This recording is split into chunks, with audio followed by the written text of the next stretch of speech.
और इस बीच देखिए तस्वीरें आ रही हैं रक्षा मंत्री राजनाथ सिंह,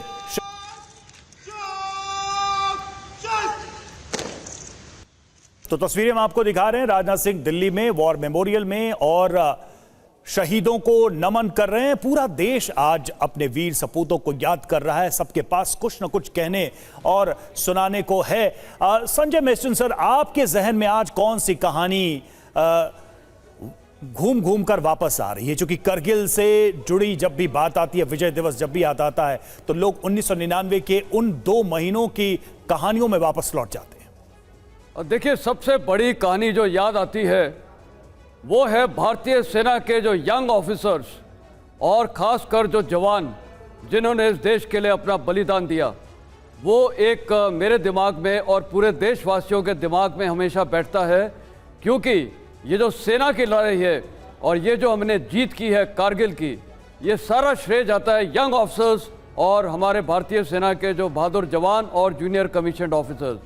साथ ही भारतीय सेना की जो गाथा है और इंडियन एयरफोर्स ने जो सपोर्ट दिया है ये लड़ाई में, वो बहुत ही बेहतरीन था। और मैं मीडिया का भी बताना चाहूँगा कि कारगिल वो युद्ध है जो हर घर में टीवी लोगों ने इस युद्ध को देखा, तो इस युद्ध ने लोगों को सेना के साथ जोड़ दिया और बताया कि क्या ये युद्ध है, क्यों ये युद्ध हो रहा है। नहीं तो आम तौर पे 71 की लड़ाई आज के लोगों को कुछ मालूम ही नहीं है। अगर उनसे ये भी पूछे जाए उस समय कौन थे सेना के अध्यक्ष, वो भी उनको नहीं पता रहता है। तो कारगिल की जो लड़ाई थी इसको मीडिया ने जोड़ा और वहाँ के जो लोग हैं, कारगिल के लोग, क्योंकि मैं वहाँ उसी डिवीज़न में 3 डिवीज़न जो नेबरिंग डिवीज़न है वहाँ कर्नल जीएस था, तो मेरे को पता है कि वहाँ की जो लोग थे उन्होंने किस प्रकार सेना की मदद की। तो ये पूरा दिखाता है कि भारतीय देश एकजुट होकर लड़ाई कर रहा था। हर अंग, चाहे मीडिया हो, सेना का तो काम था ही, लेकिन वहाँ की जो जनता थी और इसमें जो हमारी डिप्लोमेटिक जीत हुई है, जो हमने एक डिप्लोमेटिक पहल किया था हर देश के साथ, खासकर पाकिस्तान को एक्सपोज करने के लिए वो किस तरह का देश है, टेररिज्म का इस्तेमाल करता है, और किस प्रकार उसने हमारे बहादुर अफसर सौरभ कालिया, लेफ्टिनेंट सौरभ कालिया और कैप्टन भरद्वाज को टॉर्चर किया था। वो जो 5 जवान थे सौरभ कालिया साथ के साथ, वो लेफ्टिनेंट सौरभ कालिया के साथ इतनी खतरनाक तरीके से उन्होंने टॉर्चर किया, जो मेरे ख्याल एक और हम सबके दिल में बैठता है कि पाकिस्तान सेना वो सेना है जो सेना कहलाने योग्य ही नहीं है। जी, बड़ी बात मेस्टन साहब आपने कही। Air marshal retired Rajesh Kumar ji भी हमारे साथ हैं डिफेंस एक्सपर्ट के तौर पर। वीरता, राजेश जी, बलिदान, स्वाभिमान की जंग रही। अगर युद्ध के इतिहास में देखें, जो करगिल युद्ध रहा, और सबसे बड़ी बात ये ऊंची चोटियों पर लड़ा गया, और ये सबसे विषम युद्ध भी था, सबसे मुश्किल युद्ध भी था, और उसमें हमारे वीर जवान कामयाब हुए। आप कैसे याद करते हैं करगिल युद्ध को, इन 25 सालों को? क्या क्या अगर आपने देखा, आपकी जहनियत में क्या है? देखिए, ये तो श्रद्धांजलि सबको जो जिन्होंने अपनी शहादत दी, लेकिन मैं ये ज़रूर कहना चाहूँगा कि इतनी बड़ी जो ऑपरेशन है और जिस तरह से वीरता लोगों ने दिखाई है, और जिस तरह से आप देखें, अभी आपके सामने कुछ देर पहले टोलोलिंग और टाइगर हिल की जो तस्वीर दिखाई गई, देखिए उसमें ऊपर दुश्मन बैठा हुआ है और आपको देख रहा है, और फिर भी आप उस ऑलमोस्ट वर्टिकल स्लोप पे चढ़ाई करके और वहाँ तक पहुँच करके गोलियों के बीच और चढ़ते हुए आपने जिस तरह से अपनी वीरता का जो प्रमाण दिया है, मेरे ख्याल से इसका कोई भी विश्व के किसी और युद्ध में कोई एक समानता है ही नहीं।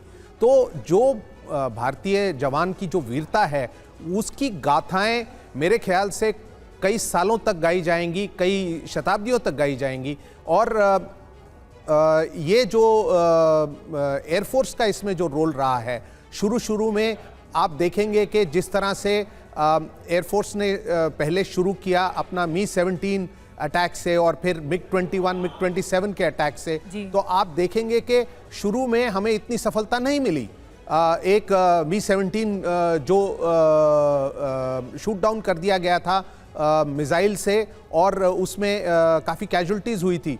तो मेरे हिसाब से जब ये ऑपरेशन लॉन्च किया गया, उस समय जो हाई ऑल्टीट्यूड टेक्निक्स जो आज हम बिल्कुल आम बात मानते हैं 25 साल बाद, जैसे अभी जो ऑपरेशंस चीन के खिलाफ LAC में कर रहे हैं हाई ऑल्टीट्यूड पर, वो उस टाइम पे इतने विकसित नहीं थे और इसकी वजह से शुरू में हमें कुछ कैजुअल्टीज लेनी पड़ी, लेकिन लोग डटे रहे।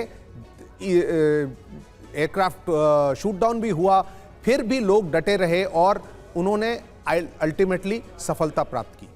बिल्कुल, और ये सारे अनुभव या ये जो यादें हैं, इन सब को जब हम एक बार मिलाते हैं तो आज की तारीख के दिन वो सब कुछ हमारे सामने आता है, हमारी आंखों के सामने आता है। और फिलहाल देखिए तस्वीरें भी हम आपको दिखा रहे हैं किस तरह से आज के समारोह की तैयारी चल रही है। आपको हेलीकॉप्टर्स हवा में उड़ते नजर आ रहे होंगे। प्रधानमंत्री नरेंद्र मोदी कुछ समय बाद वहां पर मौजूद होंगे, लेकिन उसके ठीक पहले की ये तस्वीरें हम आपको दिखा रहे हैं। कारगिल वॉर मेमोरियल पर इस समारोह की तैयारी 25 साल पूरे हो गए, 25वीं वर्षगांठ है कारगिल विजय की, और देश के लिए यह गौरव का पल है जब हमारे देश के वीरों ने भारत की सीमा की रक्षा के लिए अपने प्राण न्यौछावर किए और पाकिस्तान की एक बड़ी साजिश को नाकाम कर दिया। दुनिया के सामने पाकिस्तान को एक्सपोज भी किया गया। शरदेंदु सर, हर विजय की कहानियां होती हैं, लेकिन हर बड़ी सैन्य विजय के कुछ टेकअवेज भी होते हैं।